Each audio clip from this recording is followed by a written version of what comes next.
chants prophétiques qui viennent. Amen. Des chants prophétiques, c'est ça. Simplement, il y a des chants que tout le monde connaît, que l'église locale ou la convention connaît. Et moi, je chante la même chose, mais le refrain, c'est pas les mêmes mots, mais c'est la même mélodie.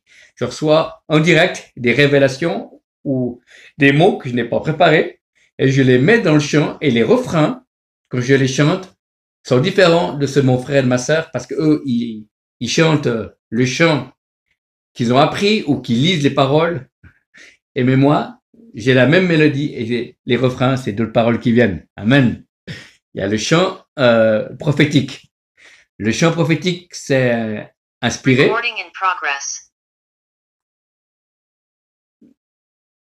Alléluia. Ce chant prophétique, il y a deux styles de chant prophétique. Il y a le chant prophétique où on chante avec des mots qu'on n'a pas prévus. Oui, Seigneur, je t'aime, je te loue, etc. Hein, ça, c'est pour chacun. Et puis, il y a des chants prophétiques où c'est la réponse de Dieu. Où je dis, je vois les nations, moi Dieu, je parcours les nations, je visite les églises, je relève les églises qui sont rejetées, je suis, voilà, etc. Voilà. Et ça en chantant. Hein, voilà. Ça, c'est les deux niveaux du chant prophétique.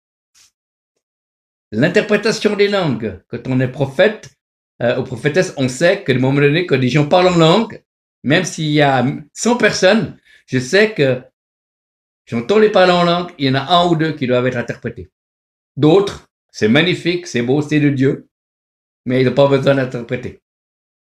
Et plusieurs fois, j'entends des beaux parler en langue qui sont différents que les autres, mais il n'y a pas d'interprétation. C'est dommage. Et c'est beau des fois d'avoir l'interprétation des parlants en langue. Il y a eu dans une réunion un chant en langue qui a été pris par l'auditoire en entier et j'ai reçu l'interprétation. Et ce chant a duré pendant peut-être 5, 8, 10 minutes. Toute la congrégation chantait. Et après, j'ai reçu l'interprétation. Ça veut dire large est la rivière de Dieu, large est le cœur de Dieu, large est l'amour de Dieu. Viens t'y tremper. Amen. Alléluia. Gloire à Dieu. Voilà. L'interprétation, mais parler en langue, peut édifier la communauté. Il y a aussi des options prophétiques, comme des options de guérison, comme des options de délivrance. J'explique. En général, j'ai pour 5-6 personnes dans l'auditoire des paroles. En général, plus une parole pour l'église quand je suis invité. Mais quand il y a une option prophétique, il y a des fois pour 40 ou 60 personnes où il y a des paroles prophétiques. Amen. Ça n'est pas souvent. Alléluia. Comme il y a peur des options de guérison, où il y a beaucoup de guérison et beaucoup d'options de délivrance. Il y a un temps où Dieu veut chasser des démons et ça part plus vite. Ou dans le temps de restauration des cœurs brisés, où c'est maintenant qu'il faut le faire. Ça, c'est des onctions particulières. Et quand tu es prophète et prophétesse, tu sens dans l'esprit. C'est maintenant qu'il faut imposer les mains. C'est maintenant qu'il faut chasser les démons. C'est maintenant qu'il faut faire un appel à la conversion. Pourquoi? Parce que Dieu fait rien, soit appelé, avertit sa serviteur des prophètes. Amen. Voyez. Mais le but pour nous, un prophète doit passer le plus longtemps possible dans la prière et dans la parole de Dieu. Pourquoi? Simplement pour qu'il soit vidé de son humanité et pour qu'il ait la pensée de Dieu qui soit moins imbibée de l'humain. Voilà. Pourquoi? Un prophète doit passer beaucoup de temps dans la prière. C'est pas ça pour demander. Il peut avoir des temps de combat spirituel, il peut avoir des temps d'humiliation, il peut avoir des temps de repentance pour le prophète. Amen. Mais c'est surtout pour pouvoir se vider. Où Dieu nous vide afin que le canal soit plus propre. Amen. On voit ça dans les robinets. Hein. Quand on utilise l'eau, il y a du tartre qui vient et ça bouche. Eh ben, spirituellement, le prophète, à force de te servir, il y a du tartre qui vient parce qu'il y a des choses un peu négatives qui sont dans son cœur et il doit être vidé, propre, afin que la parole de Dieu soit pure. Amen. Alléluia. Quand tu es prophète, il y a des choses que tu as du monde que tu n'aimes plus faire. Amen. Petit à petit, il y a des choses qui vont se séparer du monde. Voilà. Pas que tu aies besoin qu'on te force ou les gens disent tu ne dois plus faire ça. Non, automatiquement, il y a des choses qui vont, voilà. Il y a des discussions mondaines qui tu n'as plus de plaisir. Tu n'as pas de plaisir. Voilà. Il y a des des choses que tu peux facilement renoncer. Moi, avant ma conversion, j'aimais bien aller dans les boîtes de nuit, puis maintenant que je suis, voilà, prophète, eh ben, même si on m'offrirait un abonnement, ben, voilà, je dirais pas, et ça m'attire pas. J'ai pas envie. C'est pas Dieu qui me dit, tu dois pas aller, Martin, pas du tout. Même si ça serait gratuit, j'irais pas. Parce que mon cœur est changé, Dieu m'a béni, et je veux garder sa présence. Et un prophète fera tout pour garder la présence de Dieu. Si tu es un prophète ou prophétesse, je dirais par ça, tu vas aimer jeûner. Amen. Amen. Euh, tu ne peux pas être un prophète ou prophétesse et de jamais jeûner. À un moment donné, tu es invité à le faire. Tu peux jeûner qu'un repas, tu peux jeûner 2 repas, 1 jour, 2 jours, 3 jours, plus. Mais le jeûne est un outil que le prophète utilise souvent. Amen.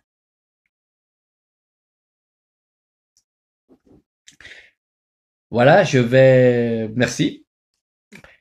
Je vais finir l'enseignement là. Je suis prêt à répondre là avant de prophétiser sur les gens. Si 2 personnes, voilà, je réponds à 2 questions, si jamais sur le ministère de prophète que je n'ai pas abordé ou que je n'ai pas assez développé, vous pouvez simplement, voilà, vous avez l'autorisation pour 2 personnes de poser chacune une question sur le ministère de prophète et je répondrai du mieux possible si j'arrive pour que la personne puisse ouvrir le micro et me poser la question. Et puis après, je prierai pour ce temps prophétique, pour que plusieurs personnes puissent avoir des paroles. Alléluia, gloire à Dieu. N'ayez pas peur, on est là pour apprendre. Voilà, je ne connais pas tout. J'ai une certaine expérience, mais je ne connais pas tout. J'apprends à connaître. Voilà.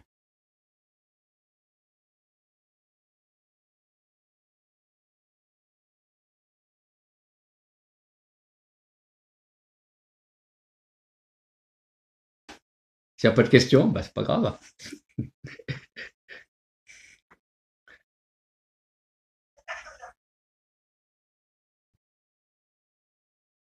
OK. Pas d'avoir des questions. Parfait. Alors on va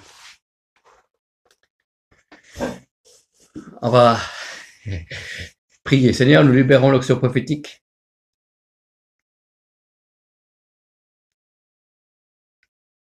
Voilà, libérons l'onction prophétique au milieu de nous, sauf s'il y a une question qui viendra au dernier moment. Là maintenant. Ah, quelqu'un a levé la main, là, c'est... Oui, allez-y.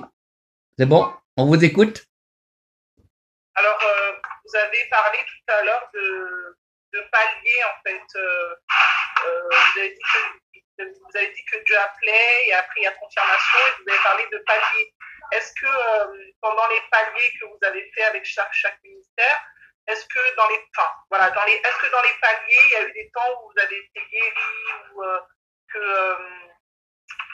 dans ces paliers-là, est-ce qu'à un moment donné, c'était un peu le fouillis? Est-ce que, enfin, vous voyez ce que je veux dire? Quand vous parlez de palier, c'est un palier où Dieu en fait travaille en vous. Oui, voilà, parce que le don de prophétie, c'est un don pour n'importe quel enfant de Dieu. Beaucoup peuvent avoir ce don de prophétie, donc on peut vivre une vie normale de chrétien. Mais après, quand on arrive au l'onction prophétique et le ministère de prophète, Dieu travaille ton cœur. Tu peux plus prophétiser de la bouche. il, il faut qu'il ait la vérité et la sincérité et l'authenticité devant Dieu et les hommes. Comme ce soir devant vous, je vous dis la vérité, des certaines épreuves que j'ai eues, voilà, et je suis honnête. Mais si je suis au don de prophétie, eh ben, voilà. On voit dans les Corinthiens, il avait tous les dons, et pourtant un vivait avec sa belle-sœur. Voilà, amen. Voilà, donc il prophétisait de la bouche, mais c'était des dons qui étaient réellement de Dieu, voilà. Mais un ministère de prophète ne peut pas se permettre. Voilà. S'il y a un écart qui se fait, je demande pardon avant à Dieu et je règle ça le plus tôt possible. Voilà. Si tout d'un coup, situation, ben, voilà, Dieu révélerait quelque chose, que j'ai le même problème que la personne à qui Dieu me demande de parler, À ce moment-là, je dis pardon Seigneur. Ben voilà. Et puis après, dans mon culte personnel, voilà. Et un prophète et prophétesse vit des temps de repentance quotidiens. Il y a des moments où mon culte personnel, où je prends un temps où je confesse que le Saint-Esprit me met à cœur, où j'ai péché, voilà. Et des fois, je suis pas conscient, je le dis, et tout d'un coup, paf, je sens une paix de Dieu qui vient, une présence de Dieu plus forte. Amen. Voilà. Mais par palier, c'est juste, Dieu travaille notre cœur et permet qu'on puisse également être, le foi, c'est un peu grand, puisque la Bible dit celui qui prophétise selon l'analogie ou la grandeur de la foi. Amen. Aussi ça. Plus je lis la Bible, plus j'entends des témoignages, plus je nourris ma foi, plus les prophéties seront plus fortes. Moins j'entends des témoignages, moins je lis la Bible, moins je prie, plus les prophéties seront moins précises. Amen. Est-ce que ça répond un peu à ce que vous avez demandé? D'accord, merci. Oui. Shalom, prophète. J'ai une question aussi. Oui, bonsoir. Tout d'abord, merci beaucoup pour l'enseignement si précieux. Et vous avez parlé des principautés un principe biblique où Dieu affecte les principautés pour les prophètes. Est-ce que vous pouvez nous donner encore plus d'explications par rapport à ça? Je comprends.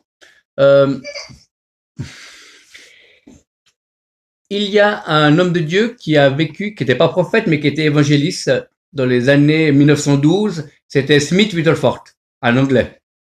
Et cet homme avait des miracles. Il a vécu 8 résurrections de morts. Il a guéri des paralytiques, des cancers, des aveugles, etc. Il y a eu un mystère de guérison, plus de nombreuses conversions. Et un jour, il y a un jeune qui voit ça et qui dit, ben, j'aimerais avoir ce que vous avez. Voulez-vous prier pour moi? Et Smith Whittleford, cet homme de Dieu, a dit, ben, Seigneur, je prie pour toutes les injustices puissent arriver sur lui, toutes les catastrophes puissent arriver sur lui, que toutes les souffrances puissent arriver sur lui. Puis il dit, non, non, non, non, faut pas prier ça, je veux prier pour avoir votre onction. Puis il dit, mais c'est ça, par là que j'ai passé. Amen. Voyez. Donc, plus quelqu'un rebondit haut, plus il était bas. Amen. Tous les ministères de puissance qui sont pas seulement que prophètes, apôtres, évangélistes, eh ben, c'est des gens qui ont souffert. Amen. Et que Dieu a restauré. Et Dieu utilise. Parce qu'ils ont connu la souffrance et il les a restaurés. Ils peuvent apporter la guérison parce qu'ils sont eux-mêmes un témoignage de la restauration de Dieu.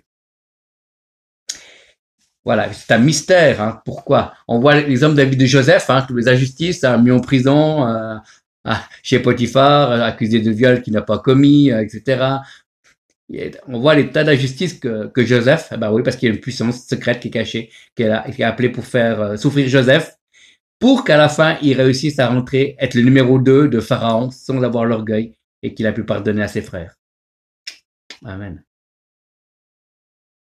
C'est un mystère, hein, mais c'est une réalité. Est-ce que ça répond un peu à votre question, mon frère? Merci beaucoup. Voilà. Parfait. Gloire à Dieu.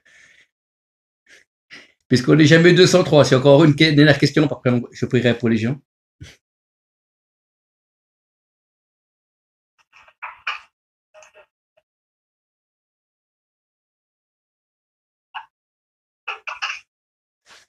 Comme je suis sur mon téléphone, je vois pas les gens, donc ouvrez votre micro s'il y a une troisième personne et dernière qui peut juste poser la question. Après, je prierai pour les gens. Oui, bonsoir. Bonsoir. Bonsoir, moi j'aurais peut-être une question. Oui.